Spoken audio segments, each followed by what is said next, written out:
Hello friends, welcome to my YouTube channel. আজকে তোমাদের দেখাবো নিরামিষ কুমড়োর তরকারি কীভাবে রান্না করবেন খুব কম উপকরণে। চলো শুরু করা যাক। কুমড়ো এবং আলুকে ডুমু ডুমু করে কেটে নেব। একেবারে ছোট করব না এবং একেবারে বড় করব না। ছোট করলে বেশি সেদ্ধর সময় ঘেটে যেতে পারে। তারপর কড়াইতে অল্প পরিমাণে তেল নিয়ে নেব। নিয়ে কেটে রাখা কুমড়ো এবং আলু দিয়ে দেব। অল্প পরিমাণে ভাজবো। ভাজার সময় আপনারা লবণ ব্যবহার করতে পারেন। কুমড়ো এবং আলুটা একটু লাল হয়ে এলে নামিয়ে নেব। অপর দিকে কাঁচা লঙ্কা এবং আদা বেটে নেব। কাঁচা লঙ্কাটা আপনাদের পরিমাণ অনুযায়ী দেবেন এবং গোটা জিরে বেটে নেব।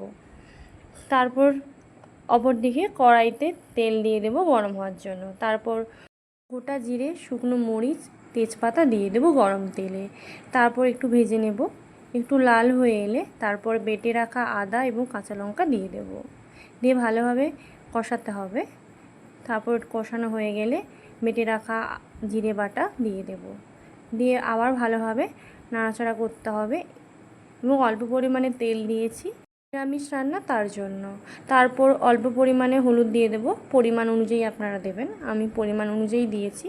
তারপর ভেজে রাখা কুমড়ো এবং আলুটা দিয়ে দেব মশলার ভেতর। তারপর ভালোভাবে নাড়াচাড়া করতে হবে, দিয়ে ভালো করে কষাতে হবে। নিরামিষ তার জন্য খুব ভালোভাবে কষাতে হবে। আপনারা যদি অনেক ঝাল খান তাহলে লঙ্কার গুঁড়ো দিতে পারেন। তারপরে পরিমাণ মতো লবণ দিয়ে দেব। লবণ দিয়ে ভালোভাবে কষাবো। তারপর কুচিয়ে রাখা ধনেপাতা দিয়ে দেবো। আপনারা যদি ধনেপাতা না খেতে চান তাহলে আপনারা ধনেপাতাটাকে স্কিপ করতে পারেন। জল ঢেলে দেবো। জল ঢেলে ঢাকনা লাগিয়ে দেবো সেদ্ধ হওয়ার জন্য।